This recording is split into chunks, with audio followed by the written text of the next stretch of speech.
जय Hind friends. Indian polity में भारतीय राज्य व्यवस्था में हमारा जो टॉपिक चल रहा था वो चल रहा था राष्ट्रपति। राष्ट्रपति और राज्यपाल मतलब संघ की कार्यपालिका और राज्य की कार्यपालिका, इन दोनों को कंपैरेटिव वे में हम लोग पढ़ रहे थे। और यही तरीका जो है आप लोग भी फॉलो कीजिएगा ताकि दो टॉपिक एक साथ तैयार हों और तो और कन्फ्यूजन कम से कम हो। ठीक। तो कल हमारा जो टॉपिक चल रहा था वो था राष्ट्रपति की विधायी शक्तियां। विधायी शक्ति के कंपैरिजन में हम लोग राज्यपाल का भी देख रहे थे। तो आज वहीं से स्टार्ट करते हैं। जहां से कल छूटा था वहीं से है ये स्टार्ट। ठीक है। तो विधायी शक्तियां में जो शक्तियां बता चुके थे उसको नहीं करेंगे डिस्कस, आगे बढ़ते हैं उसमें से। तो विधायी शक्तियां, कॉलम बना लीजिएगा। ये इधर राष्ट्रपति हैं और इधर राज्यपाल।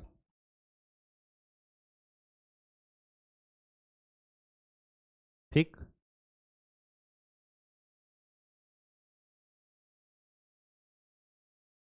विधायी शक्तियों में कल जो बता चुके थे उसके आगे की बात मैं कर रहा हूं। विधायी शक्तियों में एक विधायी शक्ति यह है कि किसी विधेयक के संबंध में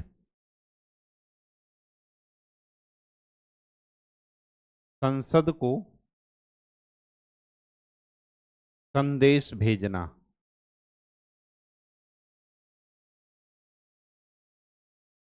इस पर थोड़ा हाईलाइट कर लीजिएगा। किसी विधेयक के संबंध में मतलब उस पर विचार करने के लिए, कहने के लिए कि आप संसद को संदेश भेज रहे हैं। ये आपका क्वेश्चन पूछा गया है कि संसद को संदेश कौन भेजता है। तो चार ऑप्शन थे, प्रधानमंत्री, लोकसभा अध्यक्ष और ये सब। तो याद रखिएगा कौन भेजता है, राष्ट्रपति। ठीक वही चीज यहाँ पर राज्य विधानसभा के मामले में कौन करता है, राज्यपाल। दूसरी बात, मैंने आपको बताया है कि किसी विशेष मामले में ये अध्यादेश जारी करते हैं।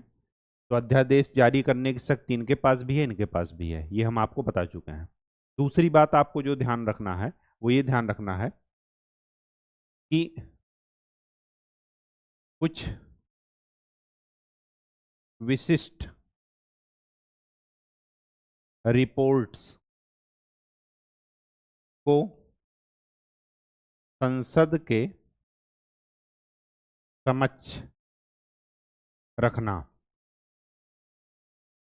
कुछ संस्थाओं की रिपोर्ट होती हैं, उनको संसद के समक्ष रखने की जिम्मेदारी किसके पास होती है, राष्ट्रपति के पास। ऐसी कौन कौन सी रिपोर्ट हैं, जैसे हर साल संघ लोक सेवा आयोग देता है रिपोर्ट, यूपीएससी, कैग, वित्त आयोग। ये वित्त आयोग कौन सा है, केंद्र वाला।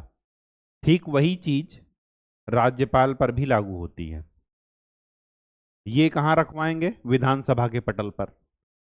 इसकी report state public service commission की, और कैग की भी रखवाएंगे अगर वो संबंधित राज्य के विषय में है तब। ठीक। राज्य वित्त आयोग की रिपोर्ट रखवाएंगे।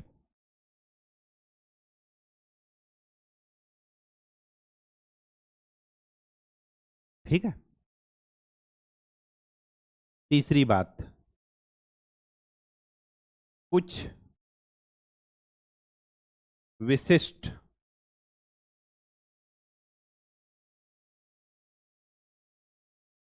अधिनियम नहीं, विधेयक। विधेयक अधिनियम तब बनता है जब संसद उसको पारित करके राष्ट्रपति द्वारा साइन हो जाता है तब। ठीक। तो कुछ विशिष्ट विधेयकों को संसद में रखने से पूर्व, रखने से पूर्व राष्ट्रपति की पूर्व अनुमति चाहिए।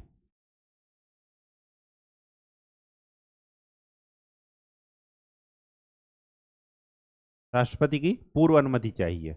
जैसे किसी राज्य के नाम और सीमा में अगर परिवर्तन करना हो,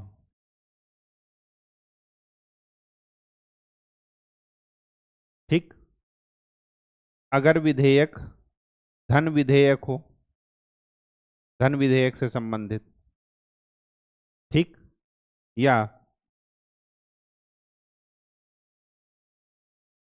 राज्य की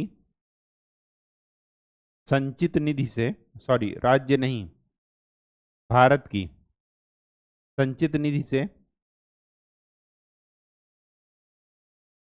कोई व्यय करना हो, पैसा निकालना हो, तो ये क्या करेंगे, राष्ट्रपति की पूर्व अनुमति चाहिए ही चाहिए। सेम चीज यहां पर है राज्यपाल के संबंध में, लेकिन राज्यपाल के संबंध में ये वाला पॉइंट नहीं आएगा। धन विधेयक आएगा, ये आएगा। यहां पर भारत की बजाय क्या हो जाएगा, राज्य की संचित निधि। बस अंतर इतना पड़ेगा, राज्य की संचित निधि, ठीक।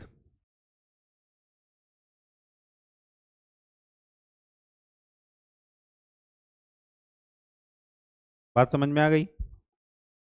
नेक्स्ट, नेक्स्ट है आपकी वित्तीय शक्तियां।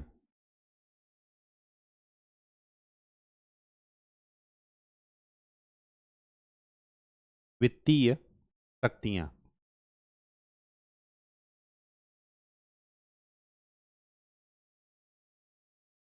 वित्तीय शक्तियां कौन कौन सी हैं? कार्यकारी शक्ति देख लिए, फिर विधायी शक्ति देख लिए, अब तीसरा है वित्तीय शक्तियां। वित्तीय शक्तियों में कौन कौन सी चीजें हैं?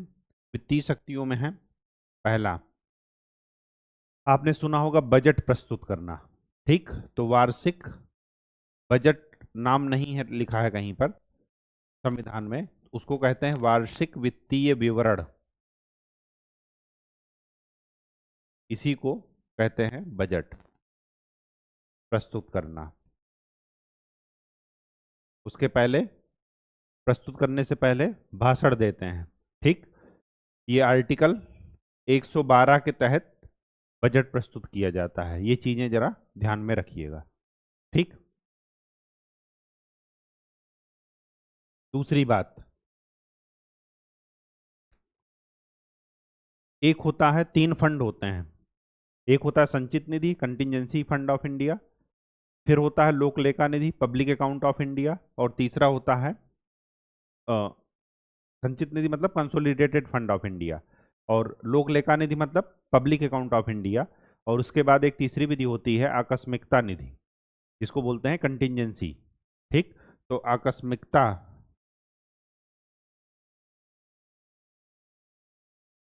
निधि से व्यय राष्ट्रपति की वित्तीय शक्ति है, ठीक।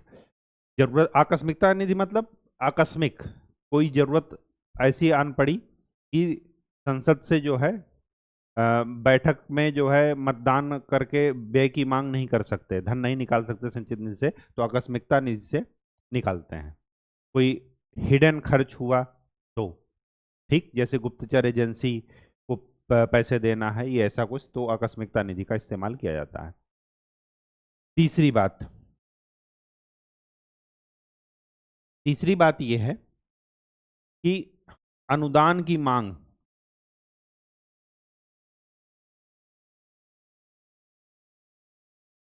वो भी राष्ट्रपति की क्या है, वित्तीय शक्ति है। चौथी बात, चौथी बात यह है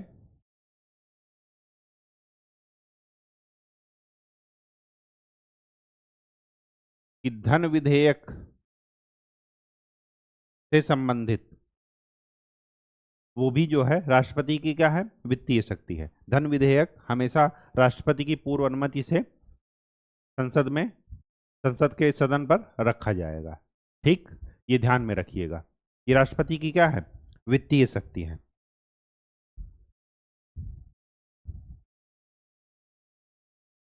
और वित्तीय शक्ति में एक और लिख लीजिएगा, राज्य, सॉरी, केंद्रीय वित्त आयोग की रिकमेंडेशन के आधार पर जो राजस्व का बंटवारा होता है वो भी कौन करता है? राष्ट्रपति। लेकिन रिकमेंडेशन किसकी होती है? केंद्रीय वित्त आयोग की। अब जरा देख लेते हैं राज्यपाल के पास यहां पर कौन कौन सी शक्ति है। ये सेम है, बस वहां पर आर्टिकल बदल जाएगा। ये आर्टिकल 112 है, वहां पर कुछ दूसरा आर्टिकल हो जाएगा, वो मुझे ध्यान नहीं है। ये भी है, अनुदान की मांग हो जाएगा, ये भी है। और यहां पर केंद्रीय वित्त आयोग की बजाय राज्य वित्त आयोग। ये क्या काम करता है? जैसे केंद्रीय वित्त आयोग केंद्र और राज्य के बीच में बंटवारा करता है, वैसे ही राज्य वित्त आयोग क्या करता है? राज्य और जो तीसरी थर्ड पिलर है लोकतंत्र का, पंचायत और उनके लिए ये बंटवारा करता है। ठीक, तो ये चीजें जरा ध्यान में रखिएगा। ये है क्या? वित्तीय शक्ति। अब न्यायिक शक्ति।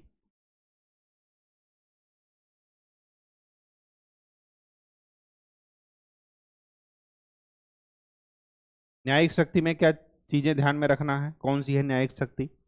पहला, सुप्रीम कोर्ट और हाई कोर्ट के जजेस का अपॉइंटमेंट।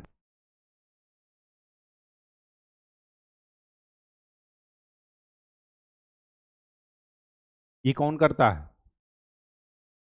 राष्ट्रपति। तो यहां पर राज्यपाल क्या करेंगे? सुप्रीम कोर्ट हाई कोर्ट तो वो ले गए, जिला न्यायाधीश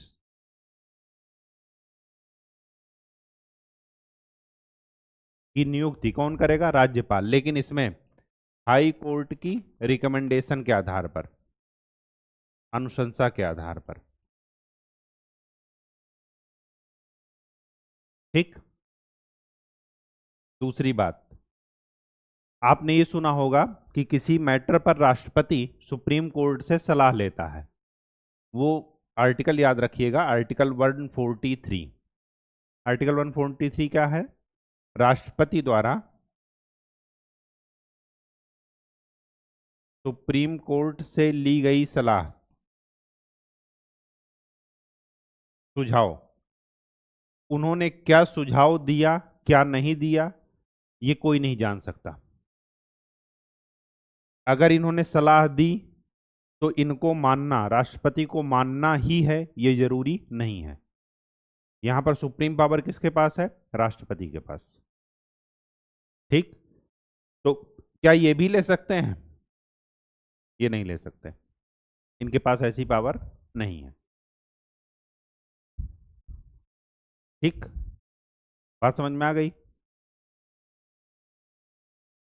तीसरी बात जो आपको ध्यान में रखना है,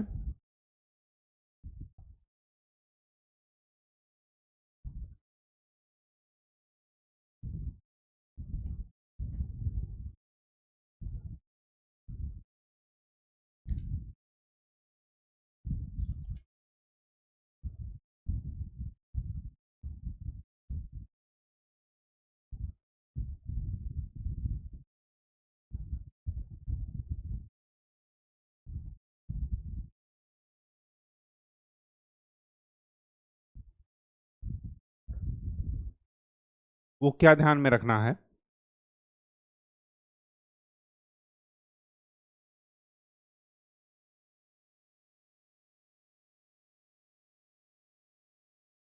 कि अगर कोई मैटर ऐसा है जिस पर कि केंद्र सरकार के कानून के आधार पर, संघीय विधि के आधार पर किसी व्यक्ति को सजा हुई है, ध्यान से सुनिएगा, विधि कौन सी होनी चाहिए? संघीय, मतलब वो मैटर किससे रिलेटेड होना चाहिए? केंद्र से। ठीक, तो संघीय विधि द्वारा दंडित व्यक्ति की सजा को माफ कर सकता है। माफ मतलब क्षमा, उसके दंड को बदल सकता है, स्वरूप को बदल सकता है, लघुकरण, प्रविलंब, परिहार, ये कर सकता है। ये क्या होते हैं अभी आगे हम बताएंगे इनको, ठीक। उसके बाद क्या कर सकता है?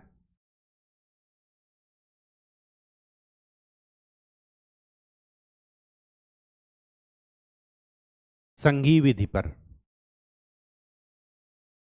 और यही सेम चीज जब सैन्य न्यायालय द्वारा सजा दी गई हो तब भी ये काम किया जा सकता है राष्ट्रपति के द्वारा। और जब दंड का स्वरूप मृत्यु दंड हो तब भी ये काम राष्ट्रपति कर सकते हैं। मतलब राष्ट्रपति किसी व्यक्ति के सजा को माफ कर सकते हैं, उसके सजा का स्वरूप बदल सकते हैं, सजा की अवधि को कम कर सकते हैं, और प्रविलंब और परिहार कर सकते हैं। प्रविलंब परिहार का मतलब उस पर अस्थायी प्रकार से रोक लगा सकते हैं, या किसी पर्टिकुलर सिचुएशन में उसकी सजा को रोक सकते हैं, ठीक। ये होता है प्रविलंब परिहार, अभी आगे भी पढ़ेंगे। यदि सजा संघीय विधि के अनुसार दी गई हो, यदि सजा सैन्य न्यायालय के द्वारा दी गई हो, यदि दंड का स्वरूप क्या हो, मृत्यु दंड, तीनों केस में राष्ट्रपति के पास ये सुप्रीम पावर है। राज्यपाल के पास क्या है? यहां पर संघीय विधि के बजाय क्या हो जाएगा? राज्य की विधि। मतलब राज्य की विधि मतलब केवल राज्य तक ही वैलिड होगी और कहीं पर वैलिड नहीं होगी राज्य के बाहर, तब राज्यपाल ये काम कर सकते हैं, पहला वाला। दूसरा वाला काम राज्यपाल नहीं कर सकते, ये नहीं कर सकते, और ये भी राज्यपाल नहीं कर सकते, ठीक। बाकी मामलों में अगर मृत्युदंड ना हो तो बाकी मामलों में राज्यपाल क्षमा कर सकते हैं, लघुकरण कर सकते हैं, प्रविलंब परिहार ये सब कर सकते हैं। लेकिन अगर मृत्युदंड दे दिया गया है तो राज्यपाल नहीं कर सकते, उसको क्षमा नहीं कर सकते, ठीक। क्षमा करने की पावर नहीं है, मृत्युदंड को माफ, तो यहां पर माफ करने की पावर नहीं है। मृत्युदंड को लघुकरण कर सकते हैं, वो प्रविलंब कर सकते हैं, परिहार कर सकते हैं, लेकिन माफ नहीं कर सकते, ठीक। ये जरा क्या न्यायिक शक्तियों में आपको ध्यान में रखना है, ठीक। अब चलिए चलते हैं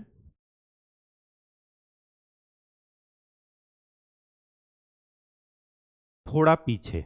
थोड़ा पीछे मतलब विधायी शक्ति कल पढ़े थे, तो विधायी शक्ति के बीच में हमें ये देखना है कि उसी से रिलेट टॉपिक पढ़ना है रिलेटेड करके, और ये टॉपिक है राष्ट्रपति की वीटो शक्ति। तो आज हेडिंग डाल लीजिए, राष्ट्रपति की वीटो शक्ति।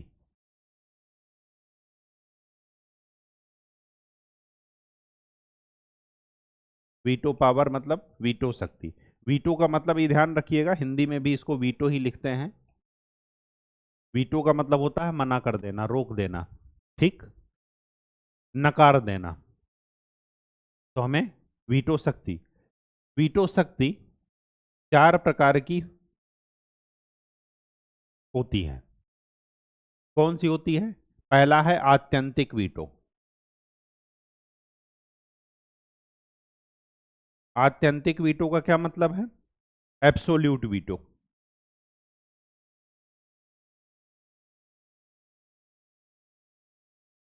दूसरा है विशेषित वीटो। तीसरा है निलंबनकारी वीटो।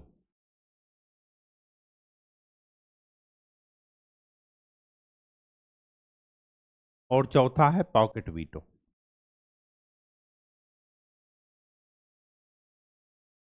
अब ध्यान से सुनिएगा। आत्यंतिक एब्सोल्यूट वीटो का मतलब है कि विधेयक संसद के पास से होकर के आया और राष्ट्रपति ने डायरेक्ट मना कर दिया। ध्यान से सुनिएगा, आया विधेयक राष्ट्रपति के पास साइन होने के लिए कि वो कानून बन जाए, अधिनियम बन जाए, और राष्ट्रपति ने क्या कर दिया, मना कर दिया, तो वो क्या होता है, आत्यंतिक वीटो, डायरेक्ट मना कर देना। अच्छा, ये वीटो की पावर दी क्यों गई है? वीटो की पावर दो कारणों से दी गई है। दो कारणों, वो कारण कौन कौन से हैं वो जरा देख लेते हैं, तब इसके प्रकार के बारे में देखेंगे। पहला, जल्दीबाजी में संसद द्वारा कानून बनने से रोकना।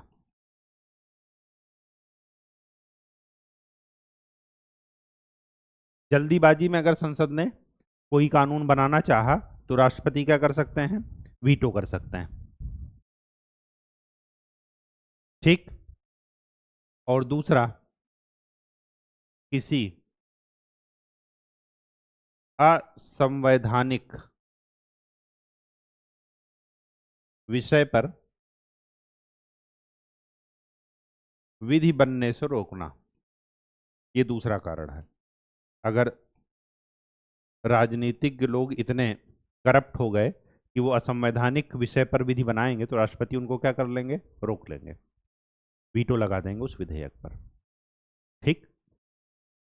अच्छा, ये जो हम कह रहे हैं कि डायरेक्ट मना कर देना, ये जनरली दो चीजों पर किया जाता है अभी तक जो देखा गया है। राष्ट्रपति कब डायरेक्ट मना करते हैं?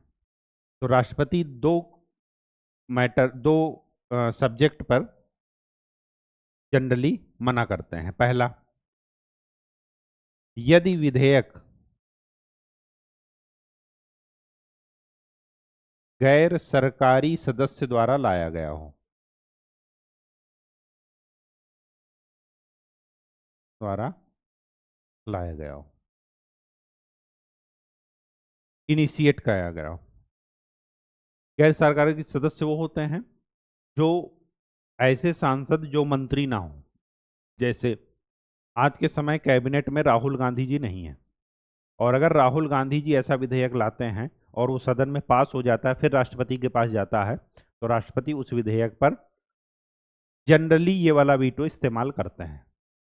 उनको कोई बाध्यता नहीं कि यही करना ही है, ये उनकी अपनी स्वविवेक की पावर है, ये ध्यान रखिएगा। वीटो की शक्ति स्वविवेक है, लेकिन वो क्या करते हैं, मंत्रिमंडल की सिफारिश पर इस वीटो पावर का इस्तेमाल करते हैं। है तो स्वविवेक की पावर, अपने डिस्क्रिशन राइट है उनका यूज करने का, लेकिन जनरली मंत्रिमंडल की सलाह से वो लोग करते हैं। और मंत्रिमंडल ये नहीं चाहेगा कि विपक्ष के द्वारा कोई भी इनिशिएशन लाया गया हो, कोई विधेयक इनिशिएट किया गया हो और उसको वो कानून बना दे। वो कहेंगे इसी सब्जेक्ट पर हम कानून लाएंगे, हमारे मंत्री लाएंगे, हमारी सरकार लाएगी। बात समझ में आ गई? तो यदि विधेयक गैर सरकारी सदस्य द्वारा लाया गया हो, इसी को गैर सरकारी विधेयक भी बोलते हैं, और ये क्वेश्चन पूछा गया है। तो गैर सरकारी विधेयक कौन होता है? जो किसी ऐसे सांसद के द्वारा लाया गया हो जो कि मंत्री ना हो। ये ध्यान में रखिएगा, सांसद तो है, वो पार्लियामेंट में बैठने का उसका अधिकार है, सदस्यता सब कुछ है, लेकिन वो मंत्री नहीं है। एग्जाम्पल आप ध्यान रखिएगा। और दूसरा, यदि सरकार हाँ सत्ता में ना रहे, जैसे कोई विधेयक आया और जब तक राष्ट्रपति के पास पहुंचा तब तक सरकार गिर गई, राष्ट्रपति क्या करेंगे, उस सरकार की जो पहले सरकार के द्वारा भेजा गया है उसको, उस पर वीटो लगा देंगे। ऐसा के आर नारायणन जी ने किया था 1997 में।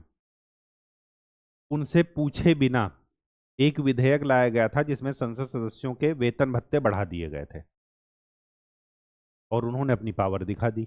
जब विधेयक गया, सांसद लोग खुश थे कि अगले महीने से सैलरी बढ़कर मिलेगी, राष्ट्रपति ने क्या कर दिया, वीटो लगा दिया, एब्सोल्यूट वीटो। बात समझ में आ गई? विशेषित वीटो, विशेषित वीटो वो होता है जो विधायिका के विशेष बहुमत से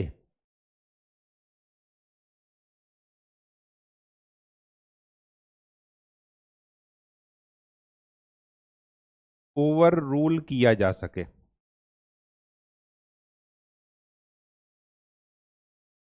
जैसे विशेषित वीटो होता है, जैसे विधेयक गया राष्ट्रपति के पास और राष्ट्रपति ने अनुमति देने से मना कर दिया।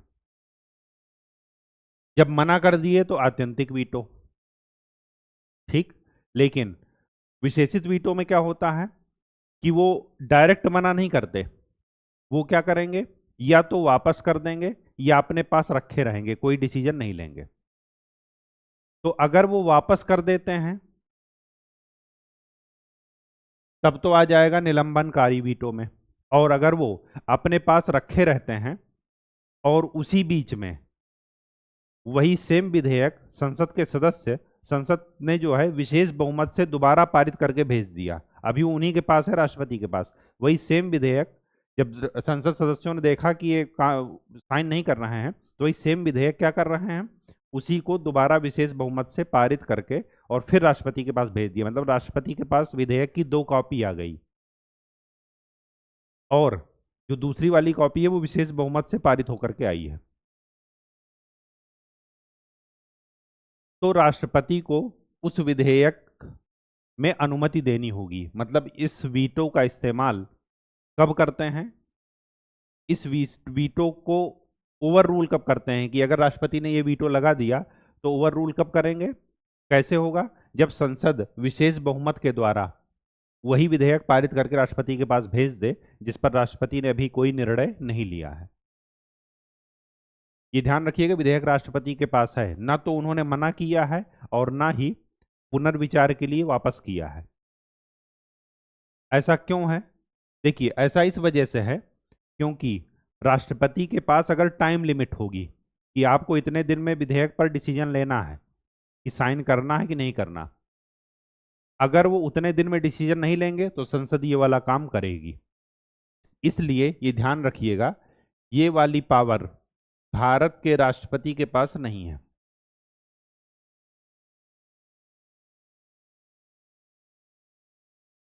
क्यों, आपको पता होगा कि यहां पर जो भी विधेयक जाता है राष्ट्रपति के पास होकर के, उस पर कोई भी टाइम लिमिट नहीं है। पुंछी आयोग ने कहा है, सरकारी आयोग ने कहा है कि जो भी विधेयक जाए राज्यपाल के पास, जो भी विधेयक जाए राष्ट्रपति के पास, उसमें टाइम लिमिट होनी चाहिए कि 3 महीने के अंदर उनको उस पर डिसीजन ले लेना है, 6 महीने के अंदर उस पर डिसीजन ले लेना है।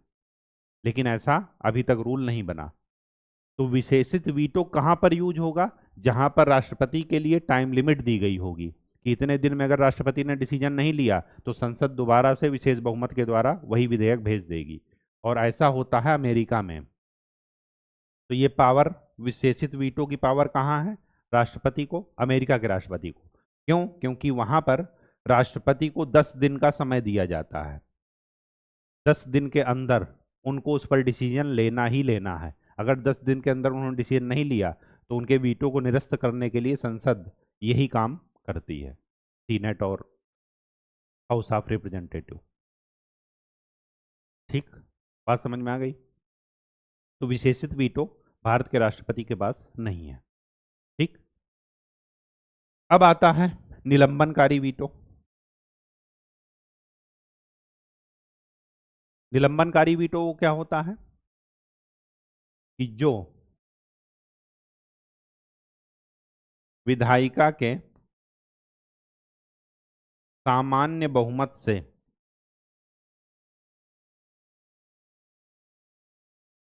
ओवर रूल का मतलब निरस्त किया जा सके।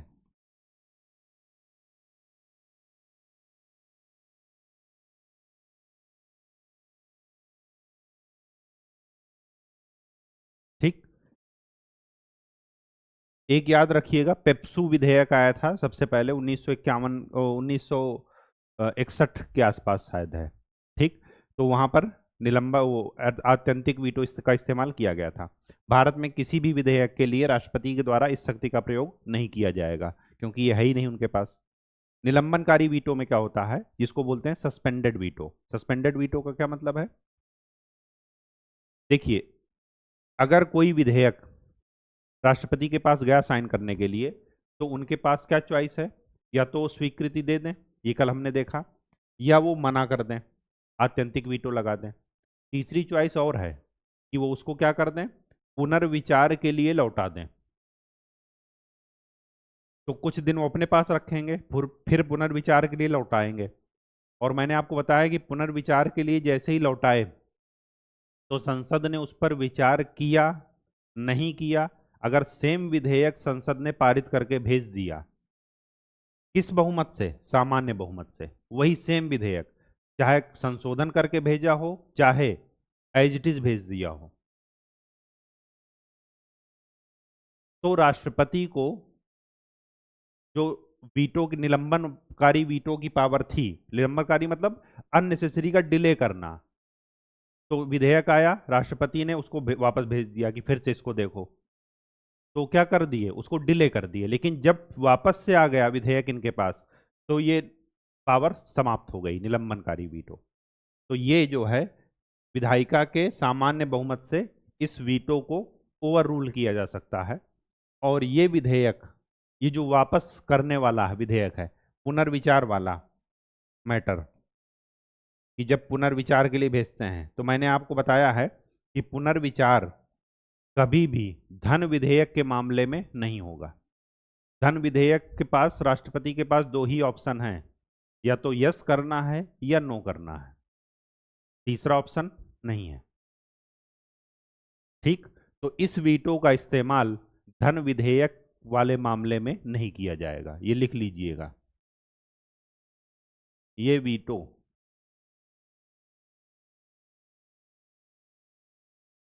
धन विधेयक के मामले में नहीं उपयोग किया जाएगा।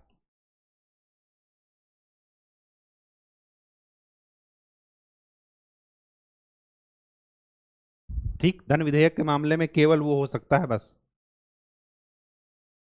ठीक, और जनरली वो होता नहीं है, क्योंकि धन विधेयक मैंने बताया है कि राष्ट्रपति या राज्यपाल की पूर्व अनुमति से आता है। जब पूर्व अनुमति पहले ही है तो मना क्यों करेंगे। ठीक, निलंबनकारी वीटो का मतलब समझ गए, कुछ देर के लिए डिले कर देना बस। ठीक, सबसे मेन है जिसको आप सुनते हैं पॉकेट वीटो, और इसका नाम भी पॉकेट वीटो ही लिखिएगा हिंदी में भी। ठीक, जेब वाला वीटो मत लिखिएगा। ठीक है, पॉकेट वीटो में क्या करते हैं, पॉकेट वीटो का मतलब यह हुआ कि कोई निर्णय नहीं, जैसे कोई विधेयक आया साइन करने के लिए, और ना तो हाँ कर रहे हैं, ना करना है, ना पुनर्विचार के लिए वापस कर रहे हैं, तो क्या रहे हैं, वो चुपचाप टेबल के किनारे रखे हैं, या कह रहे हैं कि उधर अलमारी में रख दो। लोग उनको बार बार कह रहे हैं कि जरा देख लो, हाँ देख लेंगे, अभी थोड़ा मूड सही नहीं है। तो पॉकेट वीटो का क्या मतलब है कि ना हाँ करना ना करना, चुपचाप मैटर पड़ा है, उसकी तरफ ध्यान ही नहीं देना, मतलब उसको जेब में रख लेना, ये मतलब है। ठीक है, अब इसका इस्तेमाल, एक विधेयक आया था राजीव गांधी सरकार में, डाकघर विधेयक। इसमें यह था कि सरकार, जो लोग चिट्ठी लिखते हैं, लेटर लिखते हैं एक जगह से दूसरी जगह अपने रिश्तेदारों को या अपने शुभ चिंतकों को, तो इसमें यह था कि सरकार उन लेटर को भी क्या कर सकती है, पढ़ सकती है, जबकि ये क्या है, निजता का उल्लंघन है। तो यही क्या है, इसी पर सबसे पहले ज्ञानी जैल सिंह उस समय राष्ट्रपति थे, उन्होंने इसका इस्तेमाल किया पॉकेट वीटो का। तो ये डाकघर विधेयक में याद रखिएगा कि कौन से वीटो का इस्तेमाल किया गया है, पॉकेट वीटो। पेप्सू के मैटर में संसद के वेतन भत्ते बढ़ाने के उसमें किसका इस्तेमाल किया गया है, निलंबन, वो सॉरी, अब्सोल्यूट वीटो, आत्यंतिक वीटो। ठीक, यही सेम पावर राज्यपाल को है, क्या वो मना कर सकते हैं और थोड़ी, मतलब पुनर्विचार के लिए लौटा सकते हैं, अनुमति दे सकते हैं, और पॉकेट वीटो का भी इस्तेमाल कर सकते हैं, मतलब कोई निर्णय ना लें। चौथी, मतलब तीन जो हो ही गया, एक दो तीन, चौथा काम वो और कर सकते हैं, क्या काम कर सकते हैं वो देखते हैं, ये कल हम आपको बता चुके हैं। तो राष्ट्रपति के पास विधेयक आने पर राष्ट्रपति के पास क्या चॉइस है वो देखिए। या तो अनुमति दे सकते हैं, पास कर सकते हैं, या अनुमति सुरक्षित रख सकते हैं, या मना कर सकते हैं, इसको ये कहते हैं। ठीक, या तो यस या नो, या पुनर्विचार, पुनर्विचार के लिए वापस कर सकते हैं। और तीसरी बात क्या है? तीसरी बात यह है कि पॉकेट वीटो का इस्तेमाल करके कोई डिसीजन ले ही ना। तो ये तीन तो हो गए वीटो, और एक हो गया कि हाँ पास कर दिए। तो राष्ट्रपति के पास यही चॉइस है। बात समझ में आ गई? ये जो वीटो पावर है, ये वीटो पावर, ये राष्ट्रपति के पास है, आर्टिकल 111 के तहत मिलती है। तो ये आर्टिकल याद रखिएगा, आर्टिकल 111 के तहत राष्ट्रपति को वीटो की पावर दी गई है। तो या तो मना करेंगे, या पुनर्विचार के लिए वो कर देंगे, या पॉकेट वीटो का इस्तेमाल कर लेंगे, कोई डिसीजन नहीं लेंगे। तो जब कोई विधेयक राष्ट्रपति के पास आता है तो वो यही चार काम कर सकते हैं।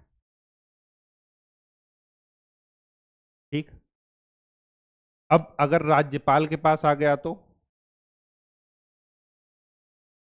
राज्यपाल, राज्यपाल के पास कोई विधेयक आता है तो आर्टिकल 200 के तहत, ये मैं कल आपको बता चुका हूं लेकिन रिपीट कर रहा हूं आपको, आर्टिकल 200 के तहत राज्यपाल के पास विकल्प,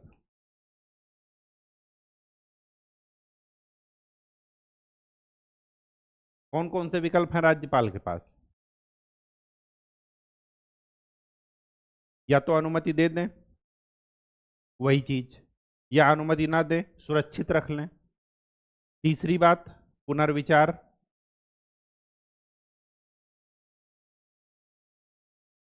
चौथी बात, पॉकेट का इस्तेमाल कर लें। पॉकेट का क्या मतलब है? कि उस पर कोई निर्णय ना लेना, सीधी सी बात यह है। ठीक, कोई निर्णय ना लेना। और पांचवा विकल्प इनके पास और है। पांचवा विकल्प और क्या है? विधेयक को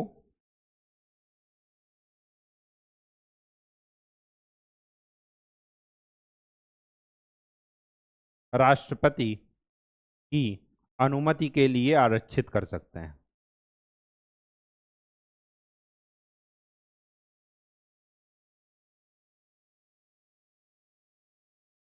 आपको जनरली बुक में ये नहीं मिलेगा। वो कहेंगे राष्ट्रपति के पास तीन ही विकल्प हैं, या अनुमति दें, ना दें, पुनर्विचार कर लें, बस यही। ठीक, तो ये ऐड कर लीजिएगा कि पॉकेट वीटो का भी इस्तेमाल दोनों लोग कर सकते हैं।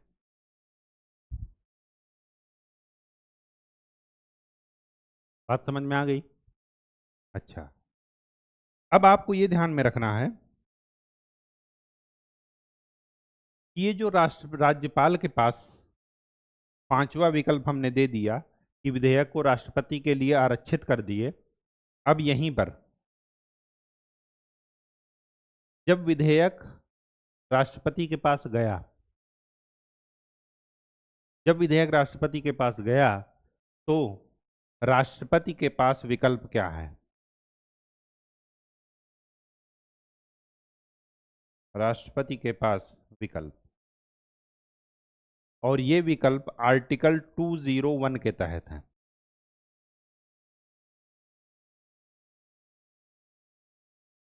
आर्टिकल 201 के तहत राष्ट्रपति के पास क्या विकल्प है? या तो वो अनुमति दे, या मना कर दे, या पुनर्विचार के लिए भेज दे, या कोई डिसीजन ना ले।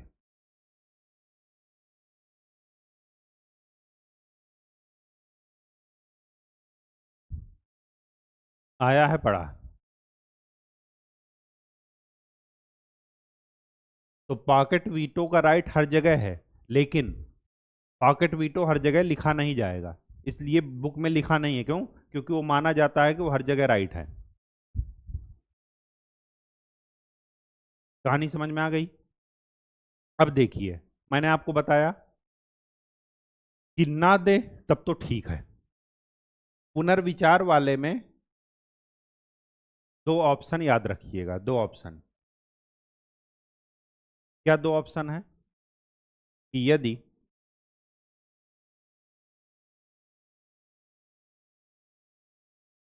वापस किए गए विधेयक को विधायिका पारित करके वापस भेज देती है। पारित करके, चाहे वो सामान्य बहुमत से हो चाहे विशेष बहुमत से। जनरली विधेयक, सामान्य विधेयक जो होते हैं वो सामान्य विधेयक से, सामान्य बहुमत से ही पारित होते हैं। विशेष बहुमत तो किसमें है? संविधान संशोधन में। तो अगर वो उस विधेयक को पारित करके वापस भेज देते हैं, चाहे वो संशोधन के साथ भेजते हैं, मतलब उसमें कुछ पुनर्विचार करके कुछ संशोधन कर दिए हों, या एज इट इज भेज दिए हों, तो यहाँ पर अनुमति अनिवार्य है। फिर राष्ट्रपति कोई वीटो नहीं कर सकते। यहां पर एक चीज आपको ये ध्यान में रखना है, पुनर्विचार वाले में यही सेम चीज राज्यपाल के लिए यहां भी वैलिड है, कि अगर राज्य विधायिका ने ऐसा काम कर दिया तो उनको अनुमति देना मस्ट है। दूसरी बात, चाहे यहां हो चाहे यहां हो, धन विधेयक के मामले में इस्तेमाल नहीं किया जा सकता। यहां पर भी नहीं किया जा सकता, यहां पर भी नहीं किया जा सकता। ठीक है, समझ में आ गई बात? यहां पर चलते हैं। ये तो हुई राज्यपाल की बात, राष्ट्रपति की बात। जब ये राज्य वाले विधेयक राष्ट्रपति के पास आए, तब क्या करना है? तो पुनर्विचार के लिए अगर इन्होंने भेजा और उन्होंने वापस भेज दिया ये काम करके, जब इन्होंने पुनर्विचार के लिए भेजा तो विधेयक किसकी अनुमति का वेट कर रहा था? राष्ट्रपति के पास। तो जब ये वापस भेजेगी विधायिका राज्यपाल के पास, तो इस पर राज्यपाल अनुमति नहीं देगा, ये वापस इनके पास भेजेगा। क्यों? क्योंकि पुनर्विचार के लिए किन्होंने भेजा है? राष्ट्रपति ने। अब जब इनके पास वापस भेजा तो यहां पर लिख लीजिए, अनुमति देने के लिए बाध्य नहीं है। वहां पर तो कंपलसरी कर दिया है। और देख रहे हैं, ये पॉइंट आप लिख सकते हैं सेंट्रल स्टेट डिस्प्यूट में, कि ये सेंट्रल के साथ तो अनिवार्य कर दिया, और यहां पर क्या कर दिया? अनिवार्य नहीं है। अनुमति देने के लिए बाध्य नहीं है। ना अनुमति देने के लिए बाध्य है, ना टाइम लिमिट है कोई। ठीक, बात समझ में आ गई?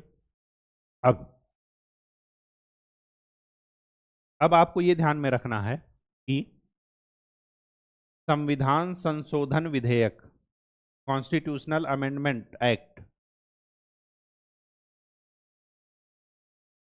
ये जो विधेयक होते हैं इसमें कोई भी वीटो का इस्तेमाल नहीं कर सकते। इसमें मस्ट है, अनिवार्य है, कंपलसरी है अनुमति देना। अब आपको ये पता है कि संविधान संशोधन विधेयक केवल और केवल राष्ट्रपति के पास आएगा, क्योंकि राज्यपाल के पास कोई भी ऐसी शक्ति नहीं है। राज्य विधायिकाओं के पास संविधान को संशोधन करने की शक्ति नहीं है। तो किसके पास आएगा? राष्ट्रपति के पास। और यहाँ पर राज्यपाल वाले में ये मामला नहीं आता। अब यहाँ पर ये जो नो वीटो है, मतलब ना तो उसको मना कर सकते हैं, ना पुनर्विचार के लिए भेज सकते हैं, क्योंकि पुनर्विचार के लिए भेजना भी एक वीटो का प्रकार है। ये आप ध्यान में रखिएगा, बहुत इंपॉर्टेंट बात बता रहा हूं, कि संविधान संशोधन विधेयक में ना तो वो अनुमति देने से मना कर सकते हैं, और ना ही पुनर्विचार के लिए भेज सकते हैं, और ना पॉकेट वीटो का इस्तेमाल कर सकते हैं। कोई भी वीटो का इस्तेमाल नहीं कर सकते। जब कोई भी वीटो का इस्तेमाल नहीं कर सकते तो उनको अनिवार्य है कि अनुमति देना ही होगा। और ये प्रावधान किसके तहत आया? 24वें संविधान संशोधन 1971 के द्वारा ये प्रावधान लाया गया। राष्ट्रपति को अनुमति देने के लिए बाध्य कर दिया गया कि संविधान संशोधन विधेयक जो भी आएगा उस पर राष्ट्रपति को अनुमति देनी ही देनी है। ठीक, क्लियर हो गया वीटो शक्ति। और अगर विधेयक आ रहे हैं, सामान्य विधेयक के पास सारे विकल्प उपलब्ध हैं, धन विधेयक के पास पुनर्विचार वाला उपलब्ध नहीं है। और तीसरी बात, अगर पुनर्विचार के बाद आ रहा है तो राष्ट्रपति को मस्ट है, इनको भी मस्ट है, लेकिन राज्यपाल को भी। लेकिन अगर वो विधेयक राष्ट्रपति के पास पुनर्विचार के द्वारा भेजा गया, राष्ट्रपति ने भेजा था, तब राष्ट्रपति अनुमति देने के लिए बाध्य नहीं है। कहानी समझ में आ गई? पूरा क्लियर है? ठीक, अब चलते हैं अध्यादेश की शक्ति। ये मैंने आपको बताया है कि ये राष्ट्रपति की और राज्यपाल की विधायी शक्ति में आता है, अध्यादेश की शक्ति। अध्यादेश की शक्ति राष्ट्रपति के पास आर्टिकल 123 के तहत, और राज्यपाल के पास, इसी को उल्टा कर दीजिएगा, पहले दो, आर्टिकल 213 के तहत। ठीक, अध्यादेश का मतलब मैंने आपको बताया था, क्या बताया था कि अध्यादेश संसद जो कानून बनाने की प्रक्रिया है संसद की, वो संसद का जो कानून बनाने का अधिकार है, प्रक्रिया है, वो अधिकार किसके पास चला जा रहा है? एक व्यक्ति के पास, राष्ट्रपति के पास। अब राष्ट्रपति अकेले तो बनाएगा नहीं, मंत्रिमंडल कानून बनाएगी कि हाँ ये कानून बना दीजिए, और राष्ट्रपति उस पर साइन कर देंगे। तो इसी वजह से राष्ट्रपति को ये शक्ति दी गई है। तो अध्यादेश और कुछ नहीं है, संसद के कानून बनाने की प्रक्रिया को एक व्यक्ति को दे देना, राष्ट्रपति को दे देना, वही क्या है? अध्यादेश। अब अध्यादेश की जरूरत क्यों पड़ी? स्वाभाविक सी बात है कि कुछ ऐसी इमरजेंसी होती है कि यह वेट नहीं कर सकते संसद के सत्र का, और ना ही ये इतना टाइम होता है कि संसद उस पर बाकायदे डिस्कशन करे। तो जल्दीबाजी में हम क्या बनाते हैं जब कानून की आवश्यकता हो? तो अध्यादेश। तो इसकी 4 सीमाएं याद रखिएगा, इसकी 4 सीमाएं हैं।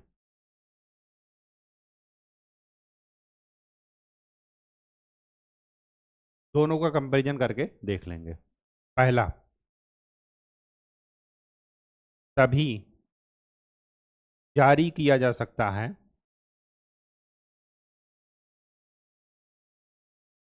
जब संसद के दोनों या कोई भी एक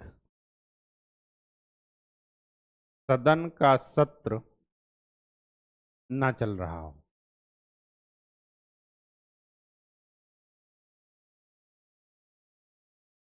आपको पता है कि राज्यसभा स्थायी सदन है, हमेशा वो कभी विघटित नहीं होती, लेकिन लोकसभा विघटित हो जाती है।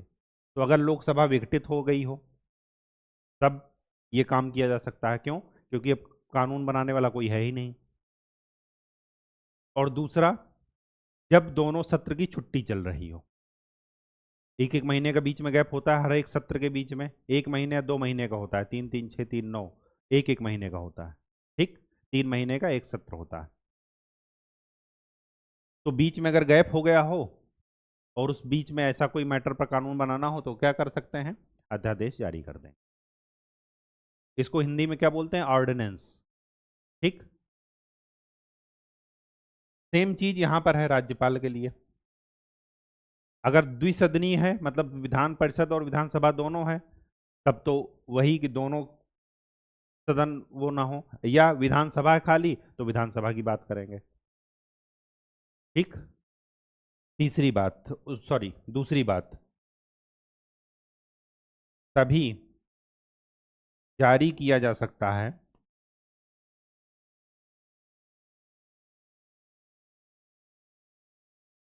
जब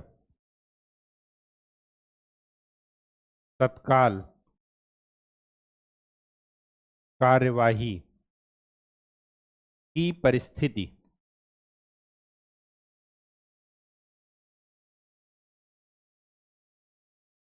आवश्यक हो। ऐसी परिस्थिति आ गई है कि हम तत्काल कार्यवाही की जरूरत है।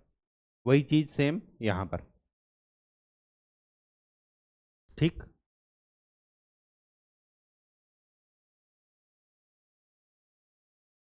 तीसरी बात,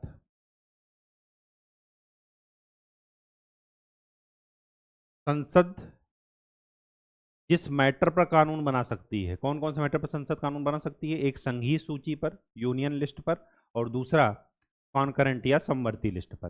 तो उनके जो संबंधित विषय हैं उसी पर केवल अध्यादेश राष्ट्रपति जारी कर सकता है। क्यों? क्योंकि संसद की ही कानून बनाने का अधिकार किसने ले लिया? राष्ट्रपति ने, विशेष परिस्थिति में। वही है अध्यादेश। तो संसद जिन जिन मैटर पर कानून बना सकती थी उसी मैटर पर राष्ट्रपति अध्यादेश जारी कर सकते हैं, राज्य सूची पर नहीं कर सकते। तो ये किन विषयों पर जारी कर सकते हैं? किन विषयों पर जारी हो सकता है? या तो संघीय सूची या समवर्ती सूची।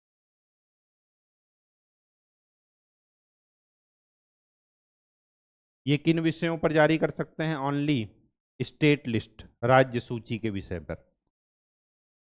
सॉरी, राज्य सूची और समवर्ती सूची दोनों के लिए, क्योंकि समवर्ती पर दोनों कानून बना सकते हैं। अगर समवर्ती पर इन्होंने भी बनाया, इन्होंने भी बनाया, तो किसका मान्य होगा? राष्ट्रपति का, संसद का, केंद्र का। ठीक, ये आपको बता चुके हैं। चौथी बात, ये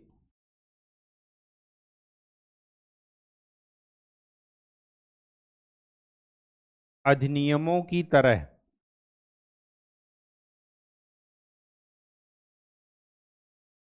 पूर्वगामी हो सकते हैं।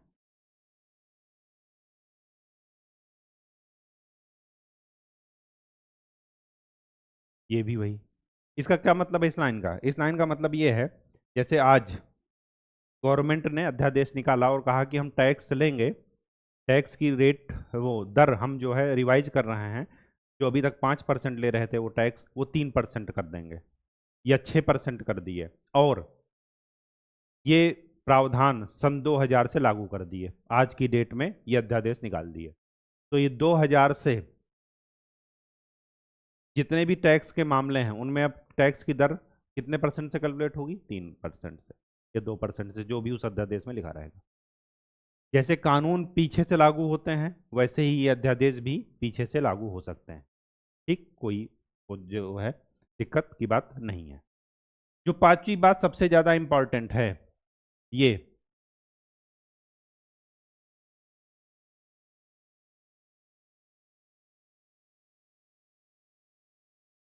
हम्म,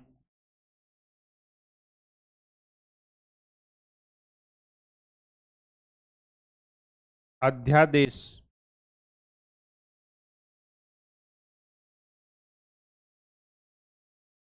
जारी होने के बाद,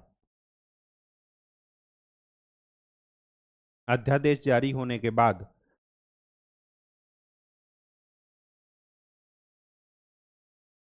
संसद के दोनों सत्र की बैठक के 6 सप्ताह के भीतर अनुमोदित होना अनिवार्य है।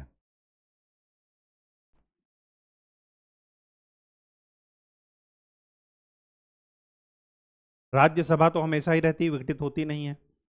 लोकसभा जिस दिन बैठी उस दिन से 6 सप्ताह के भीतर जो अध्यादेश पारित हुआ था, जब वो उसमें नहीं थी अस्तित्व में, तब जब उसका सत्र नहीं चल रहा था, तो 6 सप्ताह के भीतर उसको अप्रूव होना जरूरी है, पारित होना जरूरी है। ये दोनों सदनों से पारित होना जरूरी है, ध्यान में रखिएगा। राज्यसभा, लोकसभा, जो बाद में बैठा, जिसकी बैठक बाद में हुई, वहां से 6 सप्ताह गिनेंगे। हो सकता है लोकसभा की आज बैठक हो रही हो, राज्यसभा की कल से शुरू हो, तो कल वाली डेट से गिनेंगे 6 सप्ताह के अंदर। अगर 6 सप्ताह के भीतर पास हो जाता है तो कितने दिन तक चलेगा? यहां पर लिख दीजिए, यदि पारित पारित होना अनिवार्य है, यदि पारित तो 6 महीने, 6 महीने तक वैलिड होगा, उसके बाद समाप्त।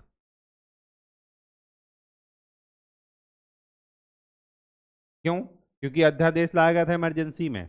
अब आप इमरजेंसी को ही सामान्य प्रोविजन बना दोगे तब दिक्कत हो जाएगी। इसका मतलब क्या है कि आपने पावर प्रतिनिधियों के हाथ से उठा करके एक व्यक्ति को दे दी, वही डिसीजन ले रहा है, या एक कैबिनेट को दे दी, 5-6 लोग, 10 लोग, 15 लोग ही पूरे उसको चला रहे हैं।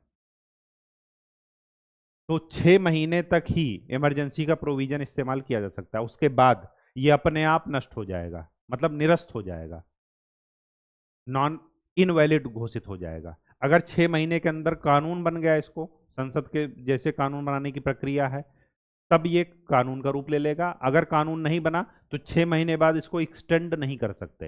ये बात समझ में आ गई? 6 महीने बाद एक्सटेंशन नहीं किया जा सकता, बार बार नहीं किया जा सकता। तो अगर आपसे पूछे कि अध्यादेश की टाइम लिमिट क्या है, समय सीमा, तो मिनिमम समय सीमा 6 सप्ताह और मैक्सिमम कितनी है? 6 महीने। अगर यहां पर 6 सप्ताह के अंदर पारित नहीं हुआ तब भी ये खत्म, समाप्त। वही सेम चीज यहां पर है राज्यपाल के केस में। अध्यादेश निकाले, विधानसभा बैठी, तो 6 सप्ताह के अंदर उसको पारित होना है। अगर 6 सप्ताह के अंदर पारित हो गया तो कब तक चलेगा? 6 महीने तक। और बीच में भी अगर संसद या लोकसभा चाहे तो इसको निरस्त भी कर सकती है। अगर ना निरस्त करे तो 6 महीने बाद ये अपने आप निरस्त हो जाएगा। ठीक है, बात समझ में आ गई? हर एक पॉइंट ध्यान में रखिएगा, ये सारी चीजें केवल कहानी की तरह मत सुनिएगा। और लास्ट पॉइंट जो कि बहुत इंपॉर्टेंट है वो ये कि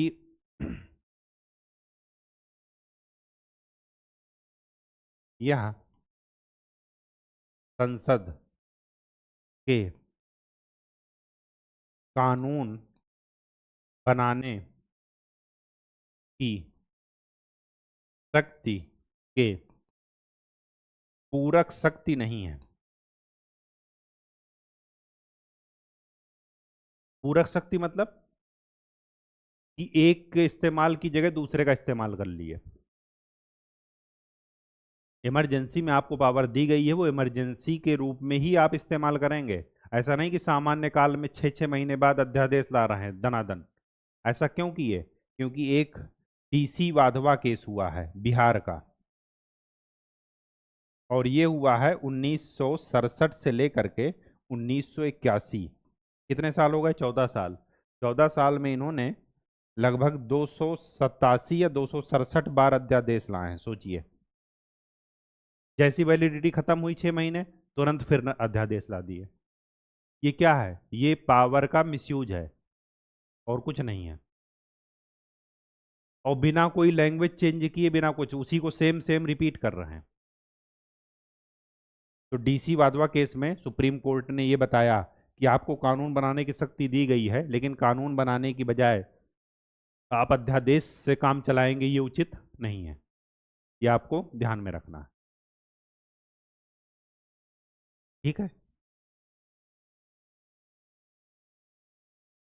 लास्ट बात इसमें आपको ये ध्यान में रखना है, ये लोकसभा का नियम बन गया है कि अध्यादेश आपने पारित कर दिया, 6 महीने तक वो चला। अब उस 6 महीने के बीच में आपने उसी अध्यादेश से संबंधित कानून संसद में, विधेयक, कानून बनाने के लिए विधेयक संसद में रखा। तो जब विधेयक संसद में रखेंगे तो उस विधेयक से संबंधित अगर आपने अध्यादेश जारी किया है तो अध्यादेश जारी करने का कारण, परिस्थिति सब आपको संसद में बताना पड़ेगा लिखित रूप में कि हाँ, हम इस पर अध्यादेश लाए थे, अध्यादेश में ये मैटर था, ये परिस्थिति थी जिसके कारण अध्यादेश लाया गया, और अब उसी अध्यादेश का रिप्लेसमेंट करने के लिए हम विधेयक लाए हैं ताकि ये कानून बन सके। ठीक, तो याद रखिएगा, ये लोकसभा नियम के अनुसार अध्यादेश का स्थान लेने वाले विधेयक को जब सदन में प्रस्तुत किया जाएगा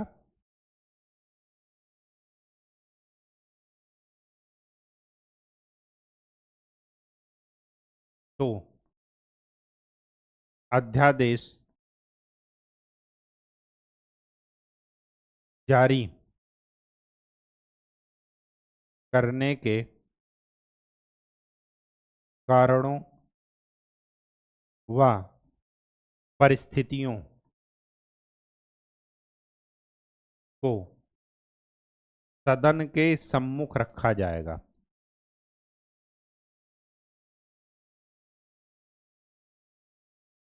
ये ध्यान रखिएगा, ये संविधान संशोधन में नहीं लिखा है, ये लोकसभा नियम में रखा है।